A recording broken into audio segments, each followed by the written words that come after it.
And a hello, and welcome to Toon Along. Thank you for tuning in, everyone. Today, we're going to be watching an episode of my all-time favorite show. I never liked it growing up. I definitely didn't like it growing up. I always found it boring. I always found it weird. It just wasn't meant for me at the right time. I'm talking about Rocko's Modern Life. This show, I don't know how to word it, but it's one of those shows. I think it's a good stepping stone show between Ren and Stimpy and SpongeBob. I think this show deserves more credit than it has or it's gotten. But this is definitely a comic writer, comic drawer to TV screen. Like the Joe Murray, what a great, fantastic artist he is. Honestly, truly, he's one of my favorites. So, without further ado, Rocko's Modern Life, Season 1, Episode 1. Rocko's Modern Life always has two mini episodes, Episode A and Episode B. So for this one here, it's No Pain, No Gain, and Who Gives a Buck? And Rocko's Modern Life is not shy on adult humor or subtly hiding adult humor in their content, which is why I love this show now as an adult, and I can appreciate it more. So without further ado, let's start Rocko's Modern Life. Episode is 23 minutes and 28 seconds. Here we go. 3, 2, 1, start. And we got the intro with the flies. There we are. Yeah, like I said, when this show was out, I want to say I know it came out in like 94, 95. It was one of the mainstream, it was one of the main TV series for Nickelodeon when it started. It was one of the first shows on their network. So I know the show came out in 95, 96, somewhere around there. But I watched it, I think, in 97, 98, 99, somewhere around there. And it would come on Saturday mornings. And I just remember not getting the jokes. I just remember the episodes being very slow paced for me back then. But yeah, like I said, now, watching it now, what a great show. No Pain, No Gain. Here we go. I guess it's definitely going to be a Heffer episode if they got Heffer there. And Heffer voiced by the great Tom Kenny, one of the greatest voice actors of all time. So yeah, this would have been I'm assuming this would have been the pilot. Pardon me. But yeah, I do own a few animation cells of this show, and they're very well drawn.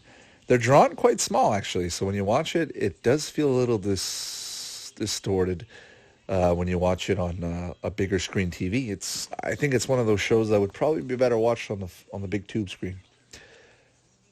Yeah, there's Heffer. Yeah, I don't know what it is. I don't know what it was when I was growing up with the show, but the characters were just boring to me. But now I don't know. I guess because they weren't cartoony enough, or I would say frequently cartoony enough, where it was just constantly, Ren and Stimpy. This show had good, clever humor, great writing. The episodes more or less had a moral. Yeah, I just felt like this is more of a Seinfeld of comedy, if you will. Clean, subtle, not too grotesque. I mean, there's an episode where Rocko tries to get rid of his appendix, sorry, which is weirded me out, but just so funny and just so cool. Like, who does that, That's why I really appreciate this show.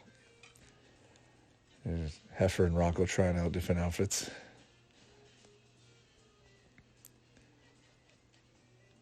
I always like to imagine if this was a pilot, I always like to imagine them just trying to impress or the network. I just don't know how they did it, but I always assume that the first episode is always kind of an impression episode. with good reason. Yeah, and I guess if the first episode is Heffer's eating, that's supposed to be Gene Simmons. It's funny. Yeah, it's a cultural reference from the 90s. That's obviously Gene Simmons. Give yourselves a big hand for just being here. I want to give everybody a big hand for being here as well. So, I wonder what this character's name is in the show. If they even have a name for him or in the script what his name is. It's probably like Beam Mimmins or something clever.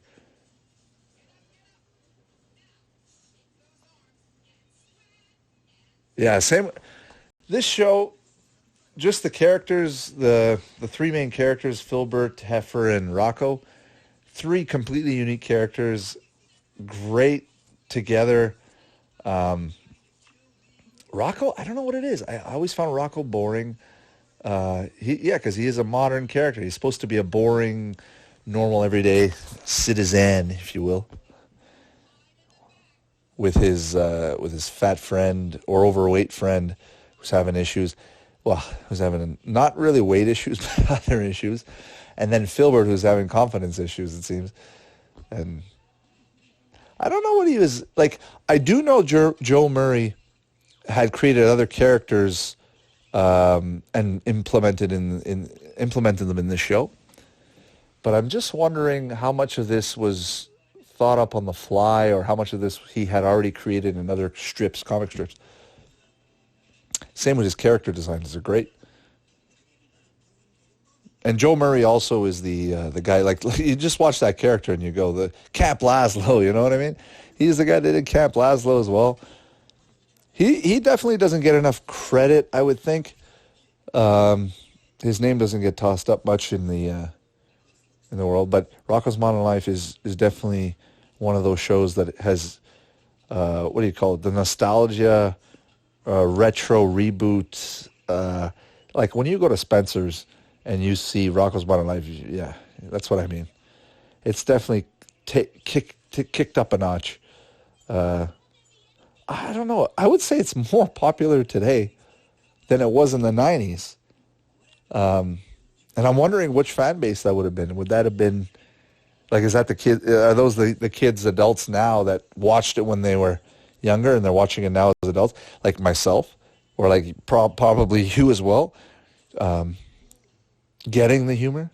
Mutiny in the Melody, African Queen, Deliverance, 20,000 Leagues Under the Sea. I'm gonna try and pay attention to see if I can see some cameos or just relevant jokes.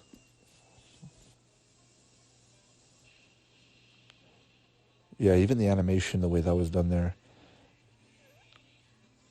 it just looks pilot-esque, if you will. Yeah.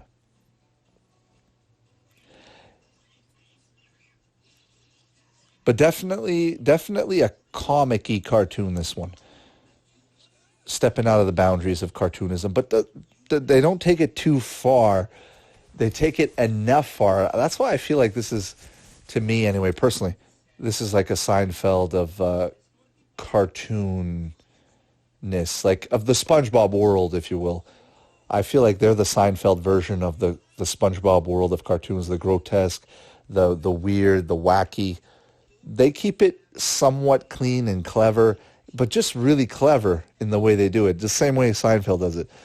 You might not agree with me, but whatever. I mean, that's my analogy on it.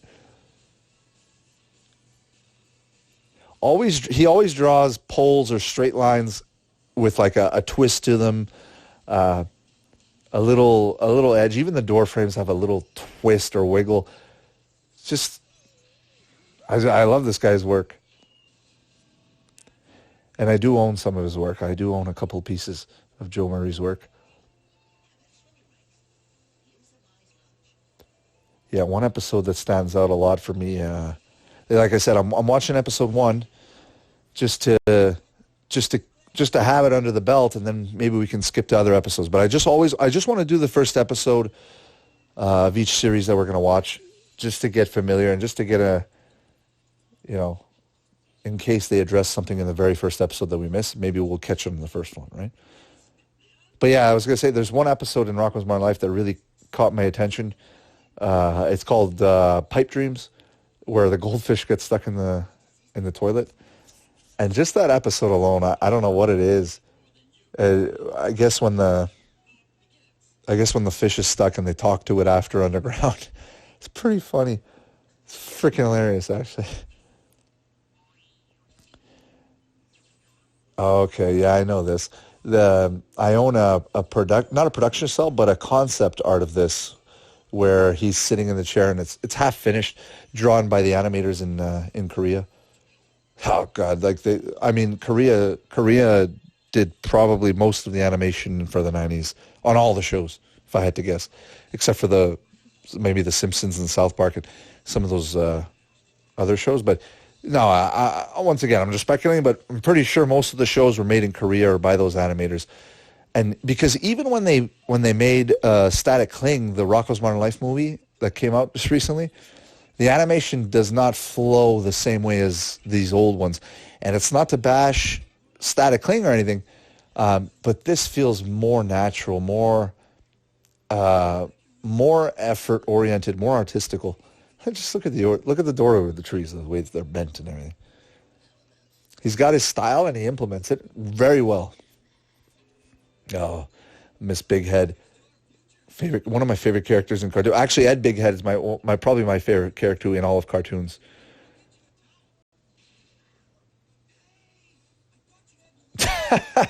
Episode 1, Season 1, and they already got nudity, or tease nudity, if you will. For a kid's show, he was pretty bold to pull that off on Episode 1.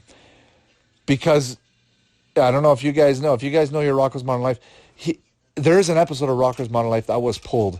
And it's an episode where Miss Big Head tries to hit on Rocko.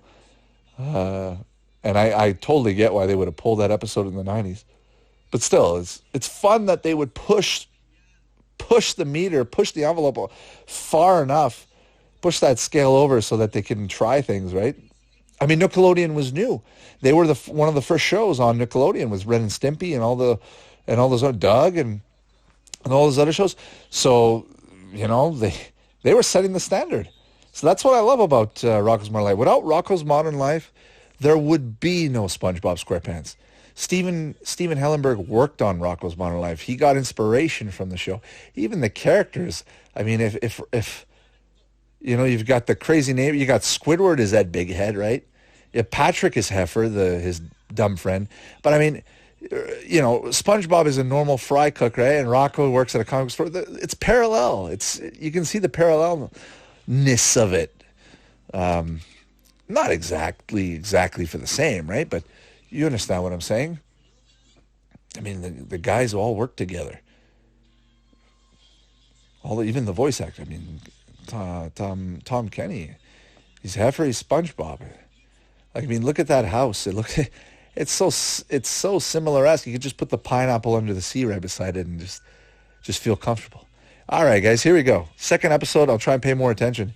This is called Who Gives a Buck? I'm just trying to see the names here.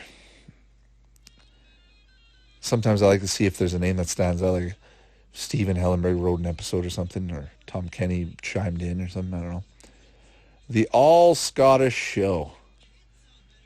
So his couch is all beat up. And that's an iconic couch. The Rocko's Modern Life couch is definitely an iconic couch.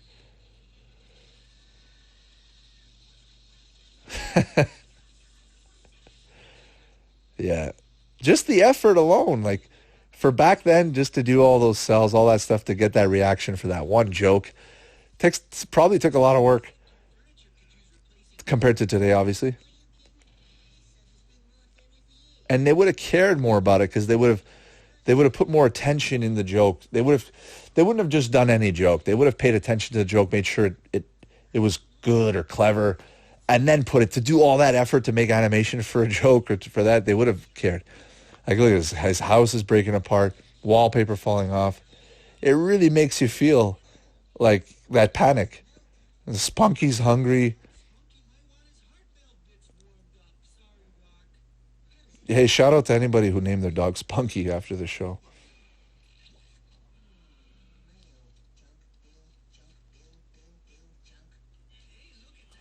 Ooh, shiny one. Conglamo. Yeah. I love how Rocko's Modern Life created their own world, their own O-Town.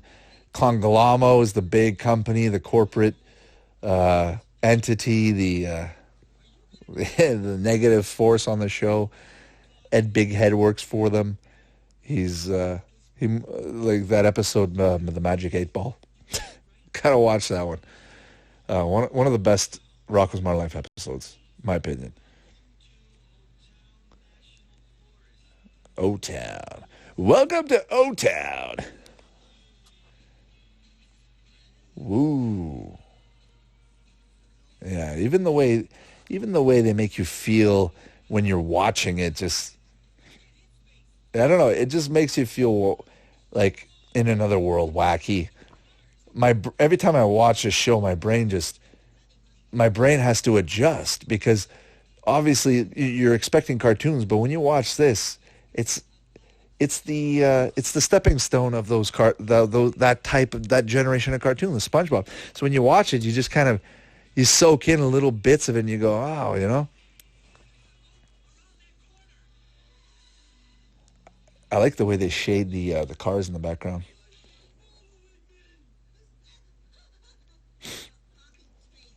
I'm not the biggest fan of his generic characters.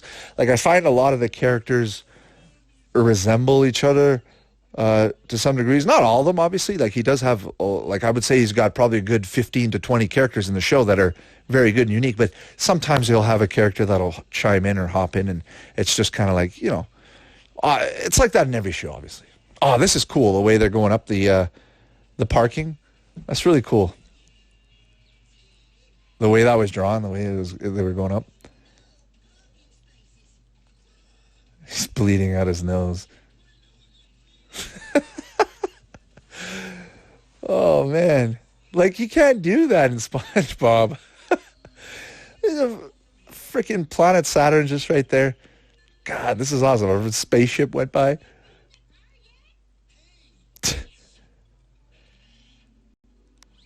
L'Express Elevator.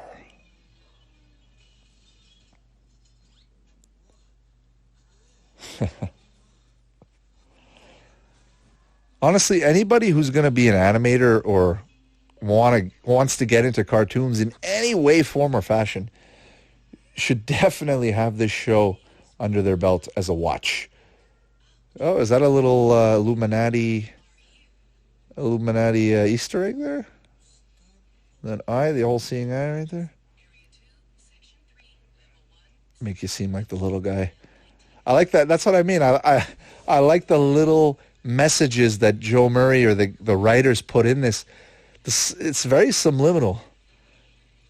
The way they poke fun of the way we are in life, the way we interpret things, and they make fun of it in a very wacky way. Just bowls.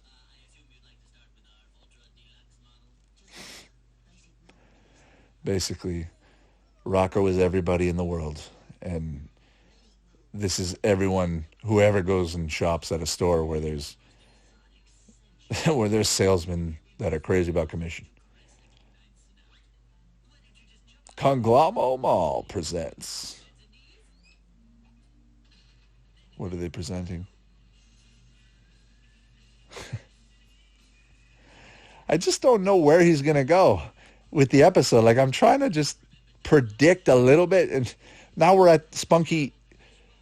Like, how can I even focus? Spunky's eating out of a toilet. There's a fish. Oh God. I hope everyone's soaking this in right now because this episode is fantastic.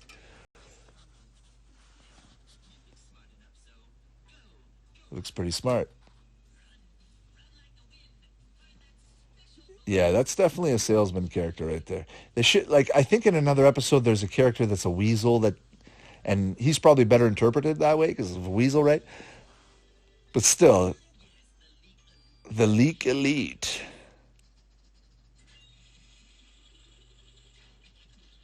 God, I'm just going to get so annoying how clever these guys are. It's genius. Just think about it. And I wonder how much of this is Joe Murray's original content in his comics or in his original artwork. How much of this is his idea? Or they had a Rocko's Modern Life live action episode viewing in California a few years ago. And they had it on YouTube. It was pretty cool to watch. But I'm just curious if there's ever been like a Q&A panel besides that, or aside from that, where the characters or the voice actors have answered weird questions or odd questions. Just curious. One of the questions being, where did most of the jokes and inspiration come from? Who was the spearhead behind it? Or who were the spearheads behind them? Yeah, honestly, I love collecting Rocko's Modern Life production art. Just the stills alone are fun to have on your wall. The way they're drawn, they're hand drawn. The backgrounds I think are replicas, but the cells themselves are hand drawn. It was on the TV show. I'll take a few pictures of those and post them online at some point. A little carried away. Like most people. Including myself sometimes. Yeah, I mean, they're just poking fun at light fun, the same way Seinfeld would. Everyday comedy, everyday things that happen to people, events, and exaggerating on them and making them. That's why I love Seinfeld as well, because they're kind of cartoony in their own way. Of course, every episode is an exaggeration. That doesn't happen to everybody. Same with this. Shout out to Seinfeld, if I didn't already.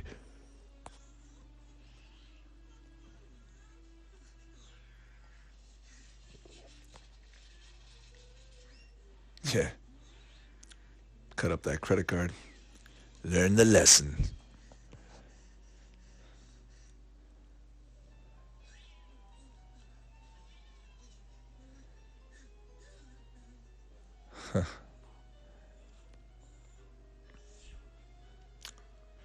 Spunky, what are you doing, man?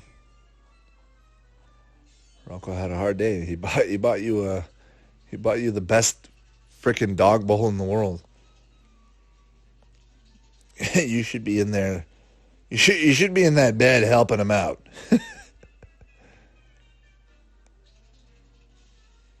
Jack of the credit cards. Oh, that was a cool staircase. I actually like that staircase the way it looked.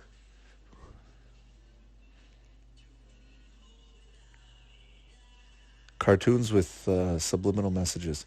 You have to love it. Because now when you watch it in the year, 2019, 2020, now when you watch it, you get, most of us, you get the idea, you get the gif, you get the skit. But back then, there was no internet. Nobody could really talk about it, converse over it. So, yeah, you're just never going to see this again.